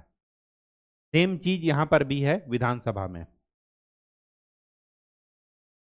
कहानी समझ में आ गई? अध्यादेश कंप्लीट हो गया। कोई दिक्कत हो तो बताइए। ठीक, डीसी वाधवा वाला केस याद रखिएगा कि कैसे इन्होंने पावर का अनर्गल इस्तेमाल किया।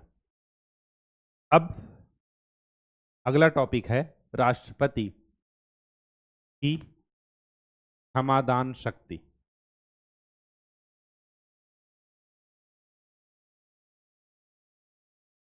क्षमादान शक्ति राष्ट्रपति और राज्यपाल,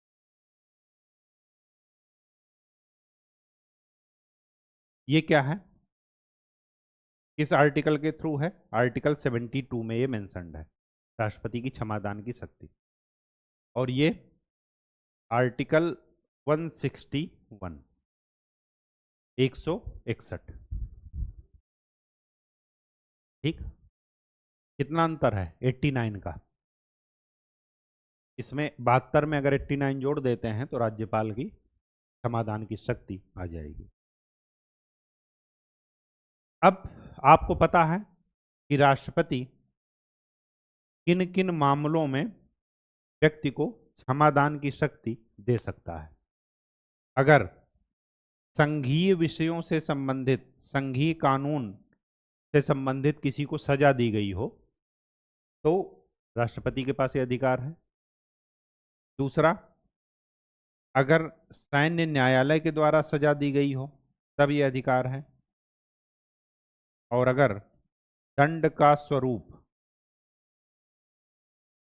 मृत्युदंड हो तब।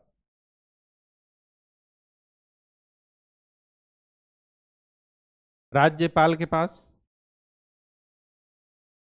अभी मैं क्षमा की बात कर रहा हूं, माफ करने की बात, तो संघीय वाले की बजाय यहां पर राज्य विधान। सैन्य न्यायालय से इनको कोई मतलब नहीं है, इनके पास पावर नहीं है। और दंड का स्वरूप अगर मृत्यु दंड हो तब भी इनको क्षमा की पावर नहीं है। ये ध्यान रखिएगा, ये क्षमा की पावर है, माफ करने की पावर, जिसको आप पार्डन कहते हैं, PARDON। ठीक, बात समझ में आ गई? तो पार्डन केवल इनको, और इनको केवल क्या है, राज्य विधान के उस पर है। उसमें भी अगर राज्य विधान में मृत्युदंड मिल गया तब नहीं। तो मृत्यु, जब भी ये मृत्युदंड होगा वो हमेशा कहाँ जाएगा? सुप्रीम कोर्ट में। ठीक, हाईएस्ट कोर्ट ही उसकी सुनवाई करके फिर फाइनल मुहर वही लगाएंगे। ठीक, आपको ये ध्यान में रखना है, ये जो क्षमादान शक्ति है, इस समय राष्ट्रपति या राज्यपाल न्यायालय की तरह काम नहीं करते हैं। ये बहुत ही इंपॉर्टेंट बात है।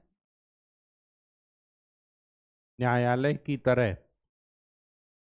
काम नहीं करते, मतलब ना तो उनसे बहस कर सकते हैं, ना सुनवाई का अधिकार है। ये सब अधिकार कहाँ है? न्यायालय को। तो जो भी क्षमा के लिए अर्जी डालेगा, ना तो उससे बहस कर सकता है राष्ट्रपति या राज्यपाल से, ना ही सुनवाई का अधिकार है। अगर उन्होंने खारिज कर दिया तो बस खारिज। ठीक, बात समझ में आ गई? चलिए, अब हमें इसके बारे में देखना है कि जो क्षमादान की शक्ति है वो किस आधार पर राष्ट्रपति और राज्यपाल के बीच में बटी है?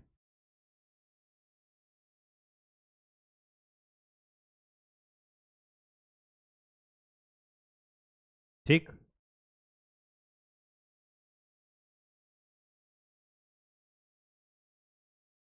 तो कौन कौन सी बातें हो सकती हैं? पहला, क्षमा। क्षमा मतलब पार्डन। दूसरा, लघुकरण, कम्यूट।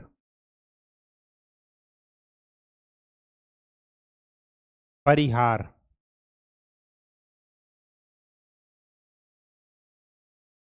रेमिशन। रेमिशन।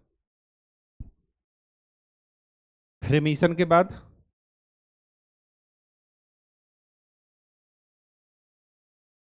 विराम, रेस्पाइट। इंग्लिश वर्ड जरूर ध्यान रखिएगा। और पांचवा है प्रविलंब,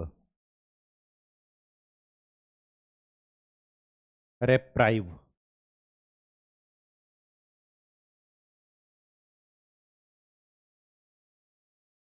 आप दैनिक जीवन में भी देखते होंगे कि अगर कोई अपराध आपके घर में छोटे बच्चे से हो गया तो कहते नहीं कि माफी मांगो। तो माफी अगर उसने मांग लिया तो आपने क्या कर दिया? उसको माफ कर दिया। अब माफ करने का क्या मतलब है? उसको किसी निगाह से नहीं देखना है कि अपराधी वाली निगाह से देखना है। फिर लोग ये भूल जाते हैं कि ये अपराध किया ही नहीं। तो क्षमा का मतलब क्या हुआ? कि अपराध से दोष मुक्ति हो जाती है। मतलब ये मानकर चलते हैं कि अपराध हुआ ही नहीं, माफ कर दिए, खत्म बात। अब सब कुछ, सारे संबंध नॉर्मल। लघुकरण का क्या मतलब है?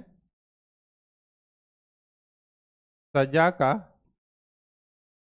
स्वरूप बदल देना। लघुकरण से आपको लगेगा लघु मतलब कम कर देना, तो यहां पर स्वरूप बदल देते हैं। जैसे मृत्युदंड दिया गया हो और उसको आजीवन कारावास में बदल दिए, मतलब कठोर कारावास से सामान्य कारावास में बदल दिए। कुछ इस तरीके से उसका स्वरूप ही बदल दिए। परिहार का क्या मतलब है? कि स्वरूप वही रहा, स्वरूप नहीं बदलेंगे, सजा की अवधि कम कर देंगे।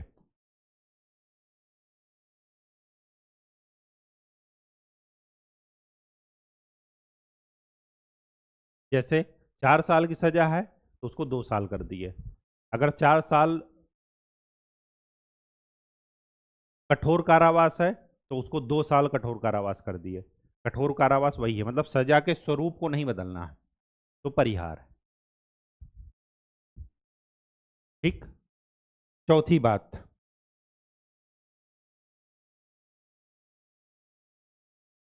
चौथी बात यह है विराम। विराम का मतलब यह हुआ कि किसी विशेष परिस्थिति में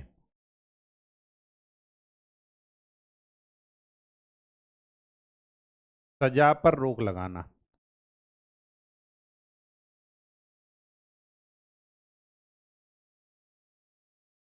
विराम का मतलब रोक देना।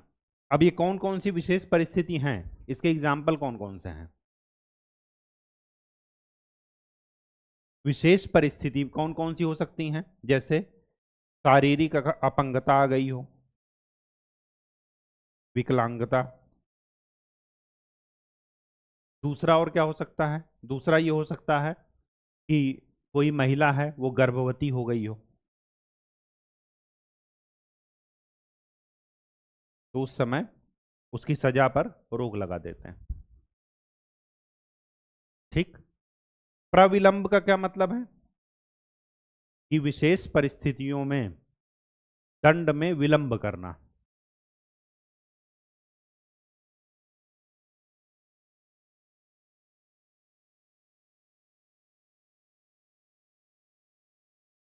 विलंब का मतलब अस्थायी रोक, ये ध्यान रखिएगा।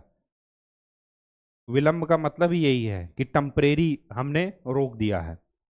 अब इसमें क्या, कब, कैसे, उदाहरण के रूप में, जैसे किसी को मृत्युदंड मिला हो और उसने अपनी अर्जी राष्ट्रपति के पास सुनवाई के लिए डाली हो, ठीक, तो राष्ट्रपति के समक्ष अर्जी डाली हो, तब ये काम हो सकता है, ठीक। तब क्या लगाते हैं, प्रविलंब। ये 5 पावर ध्यान में रखिएगा। इनमें से राज्यपाल को मृत्युदंड को माफ करने का अधिकार नहीं है। वो मृत्युदंड को, ये 5 काम कर सकते हैं, तो चारों काम, लेकिन वो माफ नहीं कर सकते, क्षमा नहीं कर सकते। तो राज्यपाल के पास ये जो मृत्युदंड वाला है, यहां पर हमने केवल क्षमा का देखा था, बाकी 5 का नहीं देखा था। तो याद रखिएगा कि राष्ट्रपति ये 5 शक्ति का इस्तेमाल तीनों जगह पर कर सकते हैं, और राज्यपाल ये 5 शक्ति का इस्तेमाल यहां पर कर सकते हैं, और यहां पर केवल 4 शक्ति का इस्तेमाल कर सकते हैं, और यहां पर कोई शक्ति का इस्तेमाल, राज्यपाल के पास पावर, शक्ति का इस्तेमाल करने की पावर नहीं है, ठीक। कहानी एकदम क्लियर। चलिए, अब जो आपको ध्यान में रखना है वो क्या ध्यान में रखना है,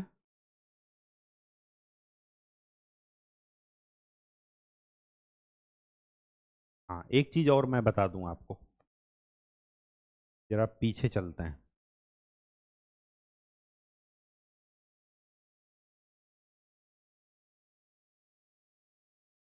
यहां पर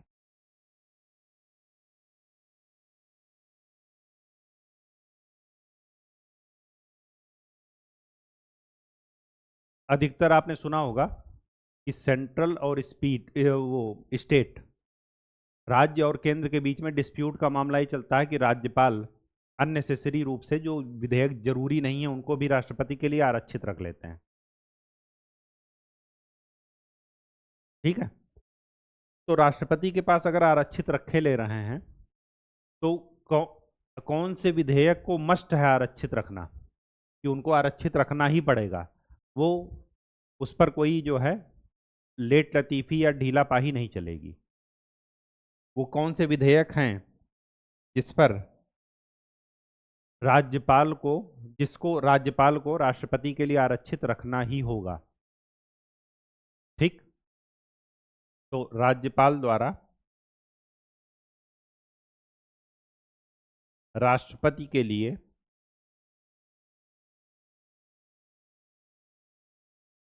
आरक्षित विधेयक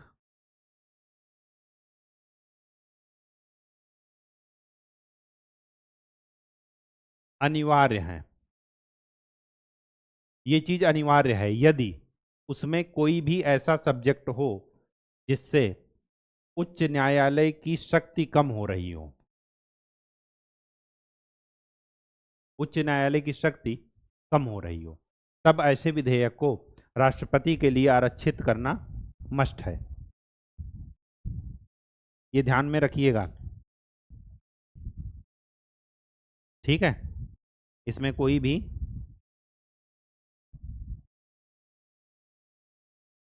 ये सब्जेक्ट जो है ध्यान में रखिएगा कि कौन से विधेयक को राष्ट्रपति के लिए आरक्षित करना राज्यपाल के लिए अनिवार्य है। दूसरा, अगर वो डीपीएसपी से संबंधित हो, राज्य के नीति निदेशक तत्व से संबंधित,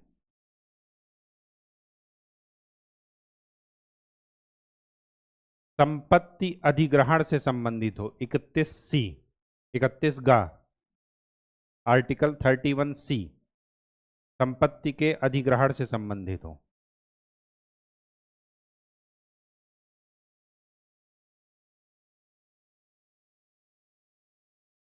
संपत्ति के अधिग्रहण से संबंधित हो,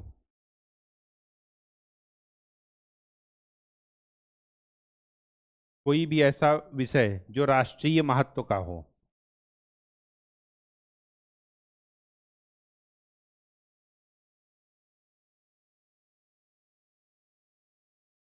जो देश की एकता के विरुद्ध हो, जैसे राज्य किसी भी विशेष धर्म को राज्य का धर्म घोषित नहीं कर सकता, तो अगर देश की एकता के विरुद्ध हो गया तब भी वो कर देंगे। संवैधानिक प्रावधानों के विरुद्ध हो, कह रहे हैं कि राज्यपाल एक ऐसा विधेयक ला दिए कि राज्यपाल, उसमें लिख दिए कि राज्यपाल को कानून पर रोक लगाने का कोई अधिकार नहीं, या राज्यपाल हमें चाहिए ही नहीं राज्य में। ठीक, तो संवैधानिक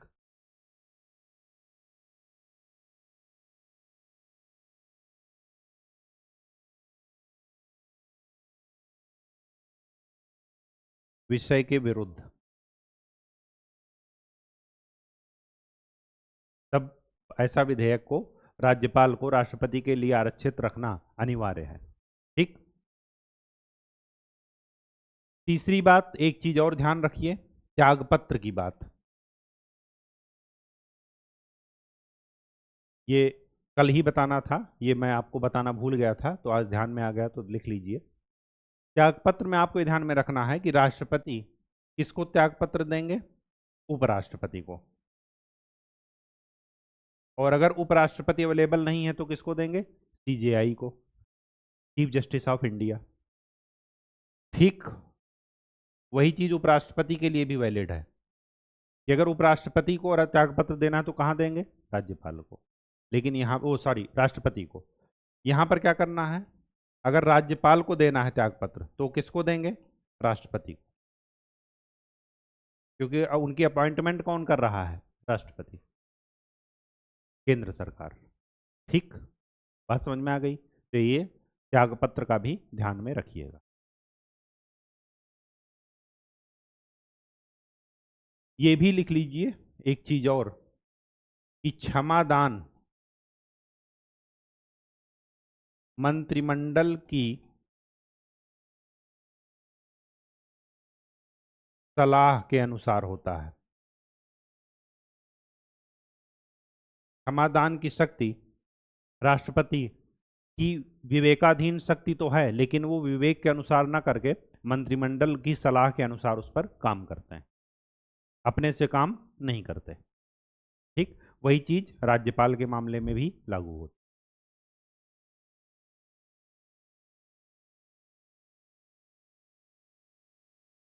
सुनवाई का अधिकार, वापस अर्जी डालने का अधिकार, वजह पूछने का अधिकार, ये सब नहीं अधिकार है। ठीक है, तो इस समय राष्ट्रपति या राज्यपाल कोर्ट की तरह पेश नहीं आते, ये भी ध्यान में रखिएगा। ठीक है, और अब जो देखते हैं वो देखते हैं कि कुछ आर्टिकल देखते हैं। वो आर्टिकल क्या बताएंगे कि ताकि स्टेट और सेंटर में आपस में कंपैरिजन हो जाए। आर्टिकल 53 क्या कहता है? संघ की कार्यपालिका शक्ति कहाँ होगी? राष्ट्रपति में। 53 ये कहता है, और यहां पर राज्य के केस में 154 यही काम कहता है कि राज्य की कार्यपालिका शक्ति किसमें निहित होगी? राज्यपाल, राज्यपाल में। ठीक, फिर है आर्टिकल 74 और आर्टिकल 75। आर्टिकल 74 क्या कहता है कि राष्ट्रपति को सलाह देने के लिए प्रधानमंत्री की मंत्रिपरिषद, प्रधानमंत्री और मंत्रिपरिषद काम करेगी राष्ट्रपति की सलाह के अनुसार, राष्ट्रपति को सलाह देने के लिए। राष्ट्रपति अपने आप से काम नहीं करेगा, इन मंत्रिपरिषद और प्रधानमंत्री के सलाह पर काम करेगा। ठीक, वैसे ही यहां पर आता है 163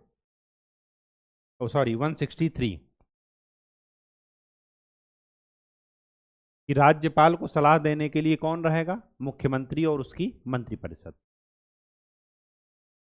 75 क्या कहता है कि प्रधानमंत्री और मंत्रिपरिषद सामूहिक रूप से लोकसभा के प्रति उत्तरदायी।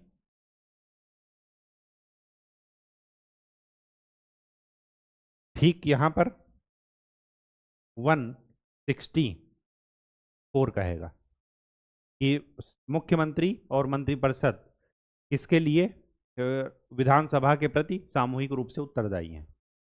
ये तो हो गई क्या, इनकी संवैधानिक स्थिति, कॉन्स्टिट्यूशनल स्टेटस या पोजीशन। और आपको क्या ध्यान में रखना है, और ये ध्यान में रखना है कि 42 कॉन्स्टिट्यूशनल अमेंडमेंट 1976, इसमें ये लिख दिया गया कि राष्ट्रपति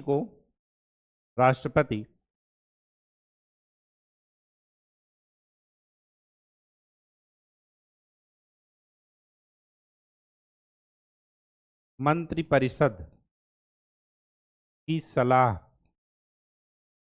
के अनुसार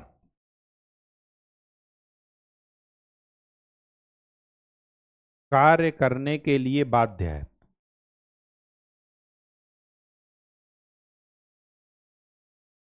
पहले इसमें संविधान संशोधन के द्वारा क्या कर दिया गया कि राष्ट्रपति को बाध्य कर दिया गया कि वो अपने आप से काम ना करके किसके अनुसार काम करेगा, मंत्रिपरिषद की सलाह के अनुसार।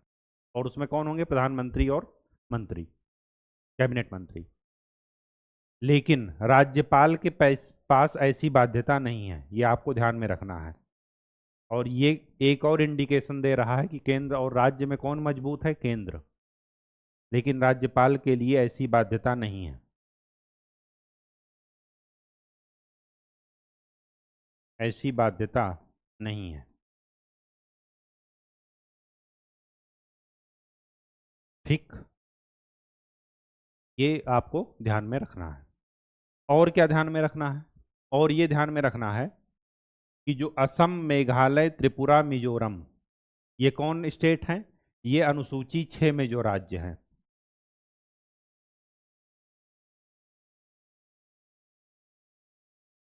तो यहां के राज्यपाल को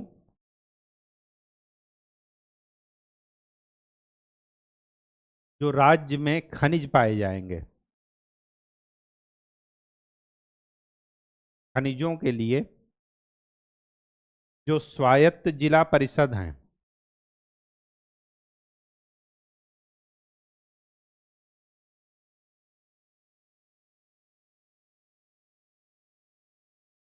उनके लिए रॉयल्टी का बंटवारा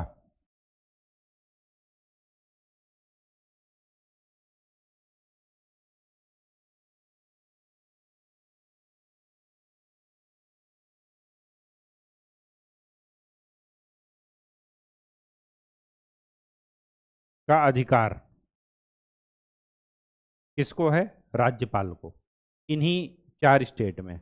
और आपको पता होगा अभी लद्दाख में आंदोलन चल रहा है, उन्होंने कहा कि हमें आप अनुसूची 6 में के राज्यों में रखिए ताकि वहां पर उनको ज़्यादा अधिकार मिल सके, लोकल बॉडीज को। अभी वो क्या है, ड्यूटी है। ठीक, तो इसीलिए ये आपको ध्यान में रखना है। अब देख लेते हैं, वो क्या देख लेते हैं,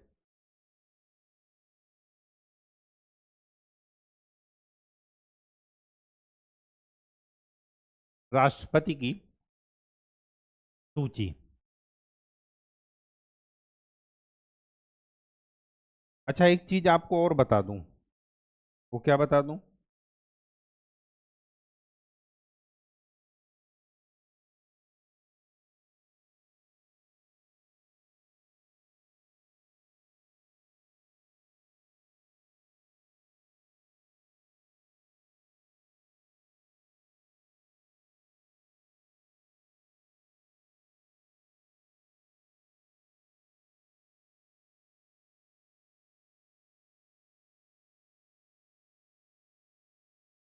हम्म,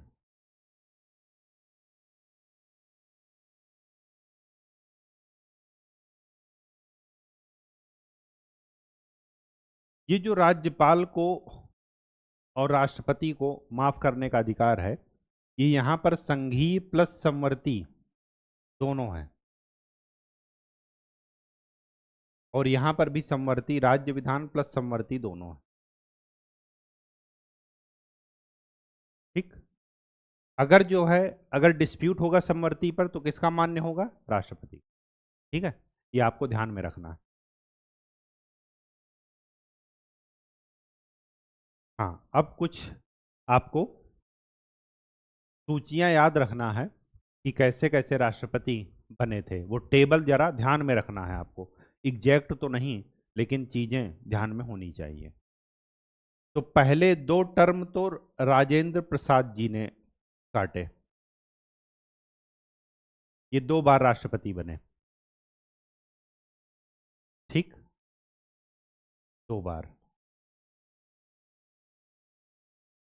उसके बाद आए राधाकृष्णन।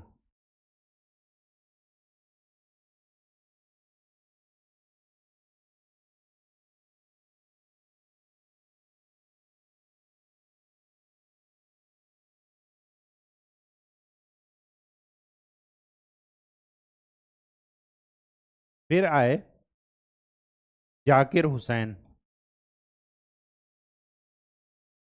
फिर आए वीवी गिरी।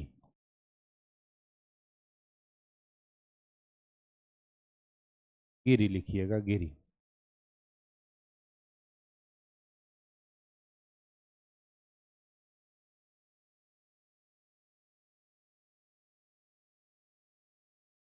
फिर आए फखरुद्दीन अली अहमद।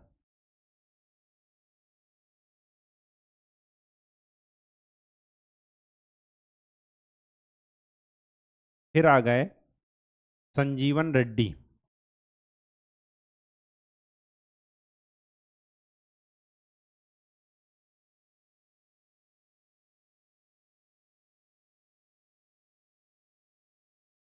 फिर कौन आ जाएंगे? 7। हाँ, ज्ञानी जैल सिंह।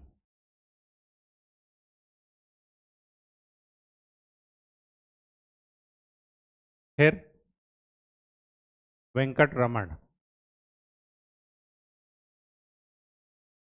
फिर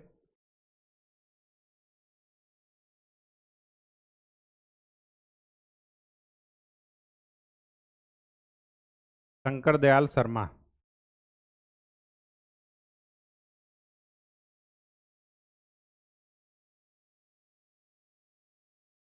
फिर कौन आएंगे?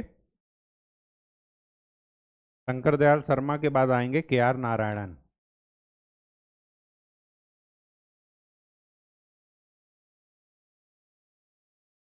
फिर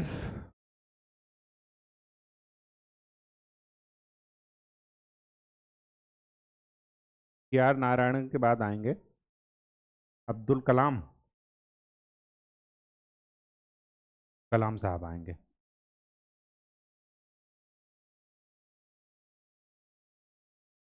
एपीजे अब्दुल कलाम।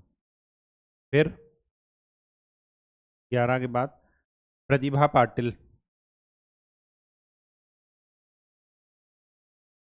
फिर प्रणब मुखर्जी।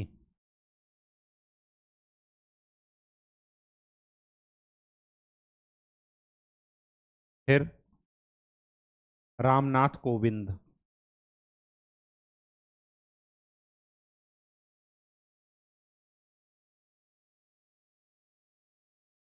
और फिर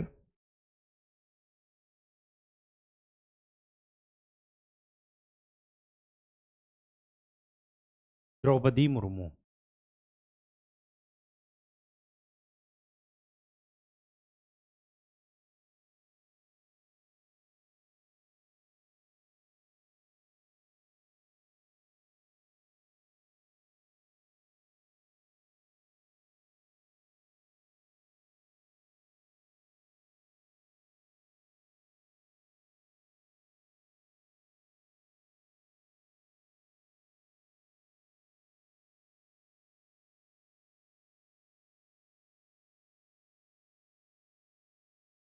अब देखिए, इसमें से केवल और केवल राजेंद्र प्रसाद जी 2 बार बने।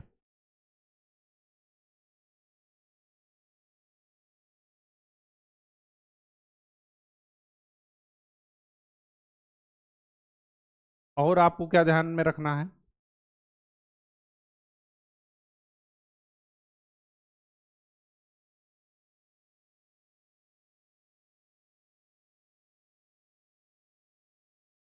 और आपको ये ध्यान में रखना है कि एक जाकिर हुसैन और एक संजीवन रेड्डी, नहीं, संजीवन रेड्डी नहीं, ये अहमद जी, अली अहमद जी, ये अपना कार्यकाल पूरा नहीं कर पाए। मतलब ये कार्यकाल के दौरान ही इनकी मृत्यु हो गई।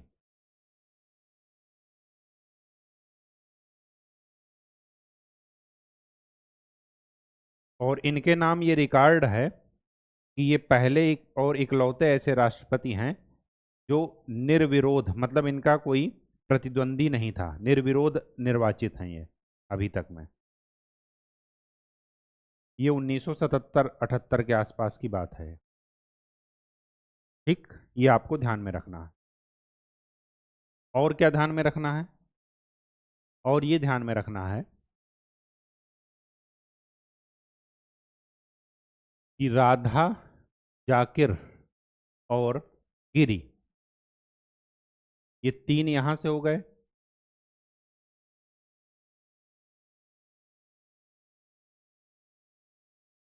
और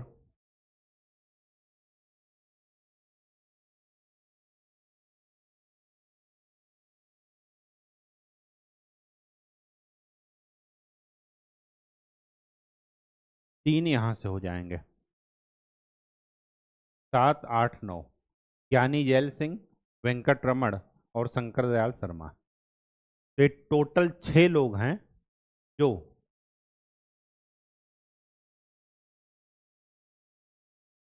जो राष्ट्रपति बनने से पहले उपराष्ट्रपति थे। उपराष्ट्रपति थे। ये आपको थोड़ा ध्यान में रखना पड़ेगा। ठीक,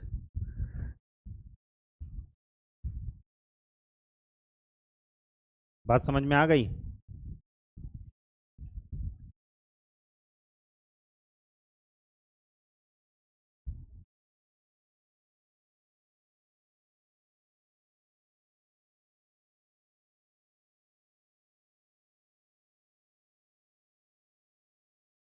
ये आपको थोड़ा ध्यान में रखना पड़ेगा। अगर मैं सीक्वेंस वाइज देखूं तो पहले 2 टर्म राजेंद्र प्रसाद जी ने काटे, और इस लिस्ट में कितने नाम हैं? 15। तो अगर कहा जाए कि द्रौपदी मुर्मू जी कौन सी राष्ट्रपति हैं? 16वीं राष्ट्रपति हैं ये। पहली दलित महिला राष्ट्रपति, सॉरी दलित नहीं, अनुसूचित जाति, अनुसूचित जनजाति महिला राष्ट्रपति।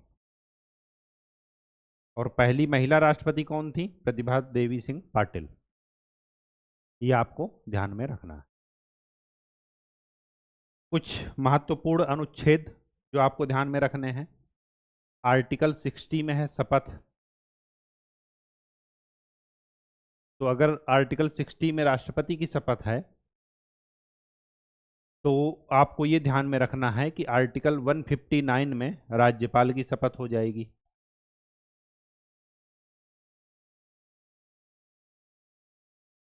ठीक, उसके पहले का जरा 1-2 आर्टिकल और देख लीजिए।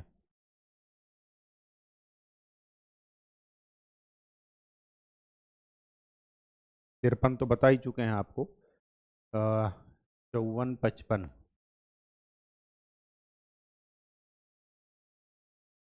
55 में है चुनाव का तरीका, चुनाव का तरीका राष्ट्रपति का। ठीक, 60 हो गया।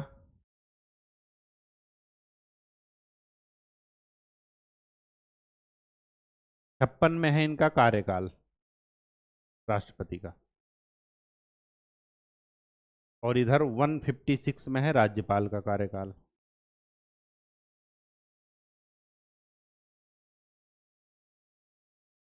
ये कुछ ऐसे आर्टिकल्स हैं, ये आपको ध्यान में रखने हैं, ये पूछे गए हैं। 60 में शपथ हो गई और इधर राज्यपाल की शपथ हो गई। और उसके बाद 61 में हो गया महाभियोग, इधर महाभियोग होता ही नहीं। 72 में हो गई क्षमादान की शक्ति और इधर हो गया 161। अब 89 ऐड करते चलिएगा। फिर है 76 में है महान्यायवादी की नियुक्ति, तो 76 में ऐड करेंगे तो ये कितना हो जाएगा 165। 89 ऐड करेंगे तो यहाँ पर हो जाएगा राज्य का महाधिवक्ता की नियुक्ति। ये आपको ध्यान में रखना है, महत्वपूर्ण आर्टिकल्स। ठीक, तो आज के लिए इतना ही। हमारा राष्ट्रपति और राज्यपाल दोनों एक साथ टॉपिक खत्म हुए और अब आपके ये एक साथ ही खत्म होंगे। एक तरफ स्टेट का बताएंगे, एक तरफ सेंटर का बताएंगे, ताकि कंपैरेटिव करने में आपके पास एक निश्चित चार्ट आ जाए और ताकि उससे कंपैरेटिव स्टडी करने से क्या होता है कि आप ये देख पाएंगे कि कहाँ कहाँ पर कन्फ्यूजन मेनली दूर होता है बस, और टॉपिक जल्दी तैयार हो जाता है, हमें रटना नहीं पड़ता चीज़ों को, चीज़ों की समझ अपने आप बनती चली जाती है। ठीक, तो आज के लिए इतना ही।